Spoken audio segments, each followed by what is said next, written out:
Hello and welcome back to St Michael's Hill for the November layout update.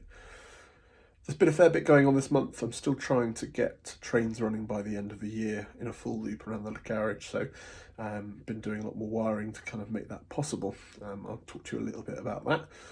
There's also been a lot of work that's been going on the old layout. If you've seen last week's video, you'll know that the layout is being sold and will be soon leaving leaving me and going to its new owner. So I talked to you a little bit about what was required to get that layout into a position where I felt comfortable selling it. There's also some new stock that's arrived, a couple of different types of items, and I'll talk you through those. There was meant to be another loco that's arrived, but unfortunately due to a problem with the post and some damage that's happened to it, it's not going to be in this video, but hopefully come December's video I'll be able to kind of show you that. So let's get on with this video. First of all, I'm going to talk to you about the work that went into preparing the old St Michael's Hill for sale.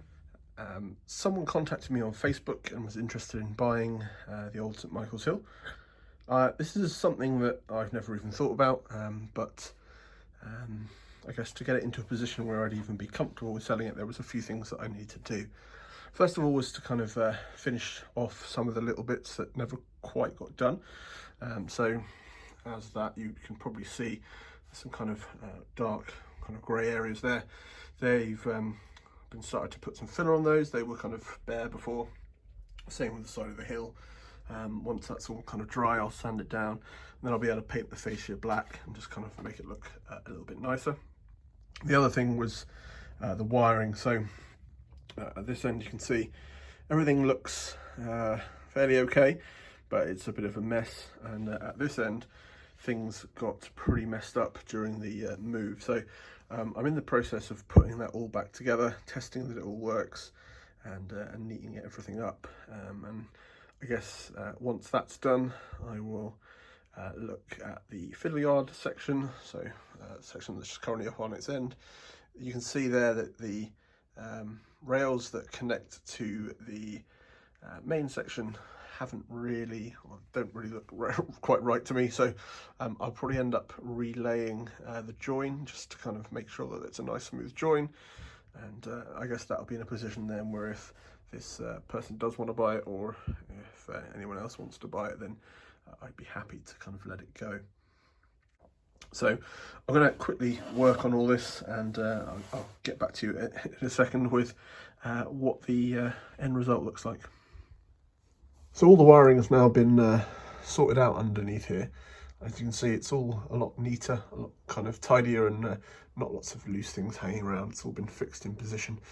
The section at the back there is where all the wiring goes to the switch panel, which I'll show you. Many of you who have been watching the channel for a very long time will remember I had a bit of a disaster with the switch panel. There was a video about that a long time ago, but that's kind of been rectified to some level. A couple of connectors here. So the one with the red wires going into it is for the DCC controller, or the DC controller, and the one that's loose is one that goes to the fiddle yard. Make sure that's all powered. But I'm quite happy now with everything that's kind of underneath here. Everything is looking a lot neater, so very pleased with that, and obviously it's all tested and working properly. I've also tidied up the underside of the fiddle yard. It's a lot more simple, but wanted to make sure that the wires are all kind of the right length, and they were all fixed into position. So that's all kind of done nicely, no real issues. Check the insulation on the joins, and quite happy with all that. It's all well taped up. So now that wiring's been done, I'm looking at the front and the fascia. I've basically applied a load of filler to areas where there were big gaps, and there's still a few more to do. Obviously this one needs to be sanded back now, but it's certainly a lot more level and looking quite nice. There are a few areas kind of over the years that obviously have become a little bit damaged during the move here, and then whilst the new layout's been going up, so I need to kind of do a few repairs. The gate there is missing. I've had to pop this sign back up, and the whole shelter did fall over at one point, but I've kind of put that back into position.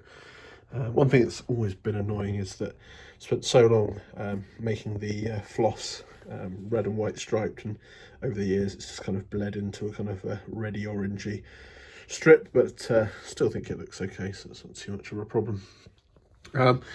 Layout's been given a bit of a tidy up. There are a few kind of areas the road surface still hasn't been completed, but I think the person who's probably going to buy it isn't too interested. But there's a few areas kind of on the ballast pile that have kind of come loose, so I'll add a little bit more ballast to those. And there's obviously a bit of a gouge out of the landscape there, which I'll also kind of fix up. But generally it's not looking too bad, so yeah, let's kind of go from there. One area that really does need to be looked at is the joins between the baseboard and the filler yard. The one at the front here is totally fine. Obviously it sticks out a bit, which isn't ideal. It kind of comes from a position of that one was never quite long enough and I didn't really want to change it, but never been too much of a problem for me. But this one at the back did exactly the same, and I guess the reason that it's not ideal is because it was ended up getting bent. So I've removed a small section of track. I'm going to replace that, and I've gone inside here a little bit as well, so I'll replace all of those and then place a new piece of track across, and then use a razor saw or something to kind of cut that to be kind of perfect. So hopefully that'll be a lot more reliable. If it's a fairly quick job, I might do something similar here just to extend this section out a tiny bit, and then I'll be able to just trim these off to keep it all nice. But other than that, everything's kind of going okay. One other thing that I thought I would do as well is just paint the inside of the tunnel mouths. So on the right hand side has been done. Just paint some acrylic Payne's grey in there. Obviously the difference at the on the left hand side is quite obvious, so I'll paint that and then show you the difference that it makes. And there's the result. Obviously it just looks a lot more like a kind of real tunnel mouth.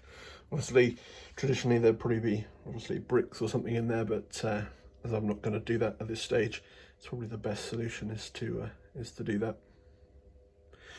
I think it looks a lot better, and yeah, certainly looks a lot less kind of obvious. After a lot of work, I'm pretty happy to call this finished now.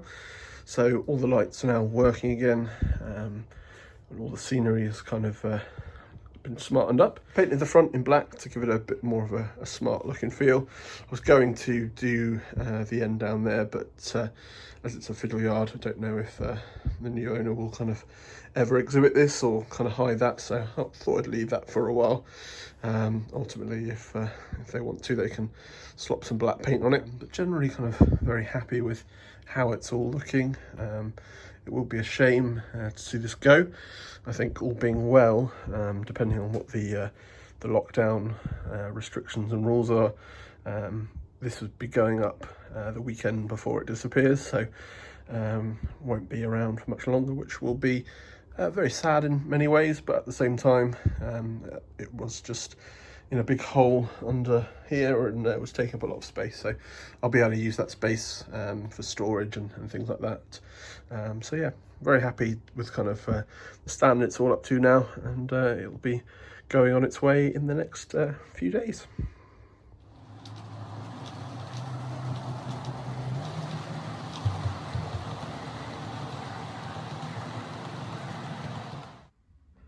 There's been a fair bit of stock that's arrived in November to be added to the fleet.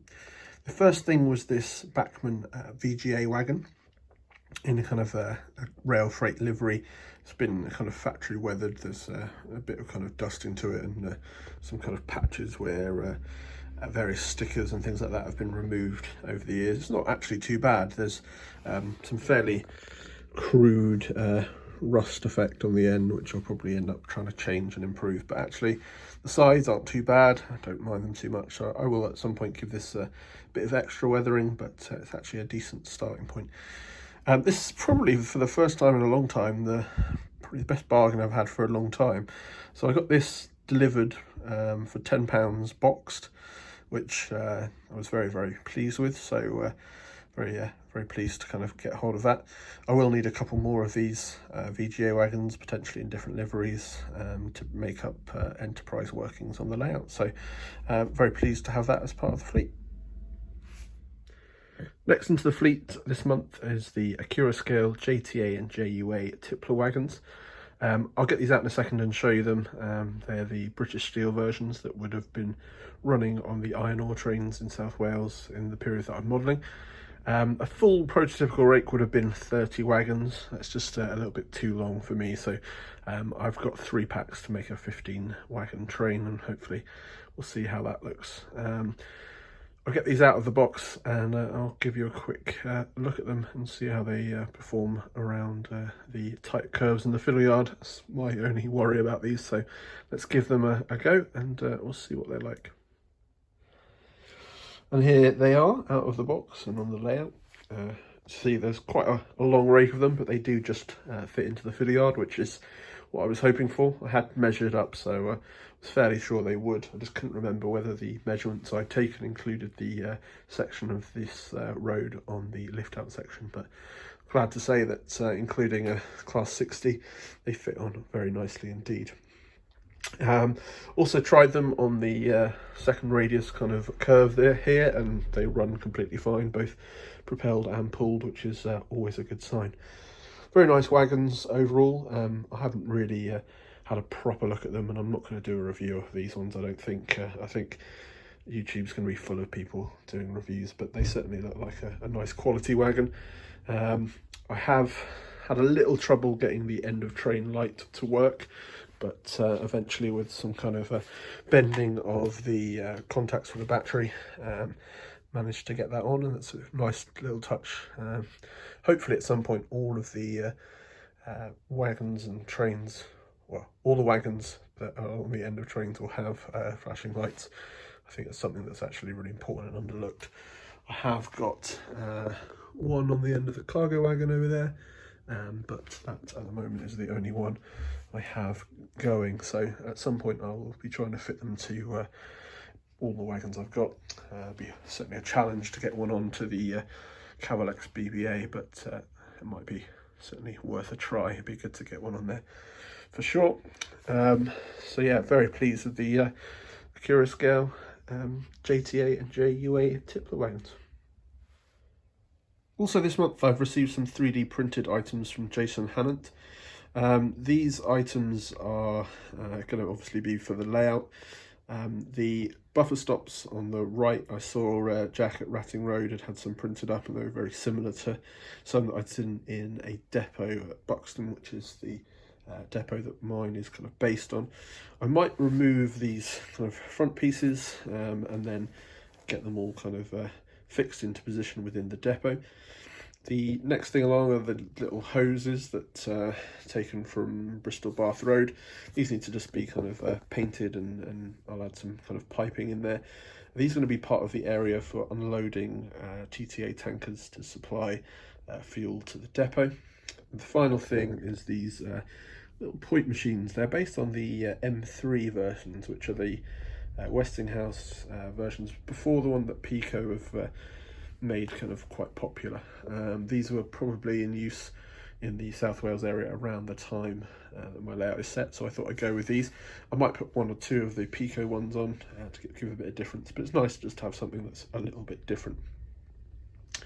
I think all these items will be available at some point from Jason's eBay store.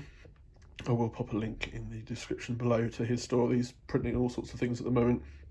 There's some interesting point machines, so clamp blocks, and also the high-speed ones.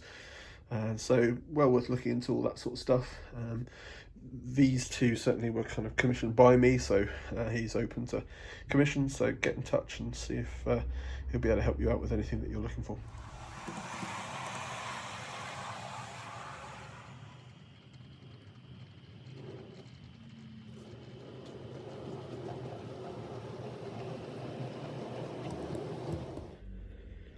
Another big thing that I've been doing this month is getting the wiring ready for the lift-out section. As you can see, we've got a fair bit of wiring in there, a few bits left to kind of tighten up just because the polarity of the points, I just need to check all those, but other than that, it's all kind of ready to go. got kind of connector that will connect to the end of the fiddle yard, and should work quite nicely. There will actually be a full video at some point coming up on the electronics of the layout, how it all runs, including kind of wiring up this board. So again, I'm not going to go too much into it now, but it's taken a fair little bit of time to kind of get all that right. The wiring theme continues actually. All the scenic boards have now got the bus wires running underneath, and I've started to connect the droppers. So with the black wires, which are the back rail, they can go straight to the bus. The red wires are going to go through the block detection units, so they're not soldered directly to the bus at this stage, but getting there. It's going to be a case of adding the detection blocks, and we'll be able to get a loop running completely. Hopefully, like I've always said, on track to do that by Christmas. Problem I have is that there aren't enough point motors. I've only got 2 left that are not used. To be able to use this front track here needs 2 points. However, one of the spare ones I have needs to be used at the end of the fiddle yard. So plan is to be able to run a train on the back loop here, and that will be the plan by Christmas. If you're wondering why I can't just run trains on points that aren't wired up, the points have had the springs removed, so they float around, and it'll be basically a disaster waiting to happen. So plan is get the point motor in the one that's just behind this class 150. So a point motor onto that point there, which is a curved point, and once that's done, should be able to run a train round the full loop of the layout.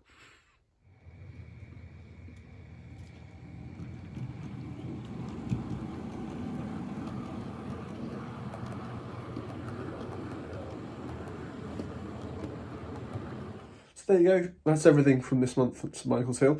The next month I'll try to bring you the video I mentioned about wiring. Hopefully once all that's done, I'll be able to kind of talk you through all the stages, and how the automation stuff works, as well as how you wire up for that sort of thing. I'm trying to bring that to you in a kind of simplified version. I'm not the best with electronics, so often when I watch videos around that sort of thing, I kind of get a little bit overwhelmed by it all. So hopefully I'll bring it to you in a way that makes sense to the most electronically uneducated. Also, the plan obviously next month is to have trains running, so there will hopefully be a video of the first loco that makes a full loop of the layout, and that probably means we can have a bit of a running session. And then obviously there'll be an update this time next month, basically showing you what else has been going on. Just found out that we're going into tier 3 lockdown where I am, so probably a lot of time to be able to be in the garage and model. So we'll see you then, and thanks for joining me today on St Michael's Hill. See you later.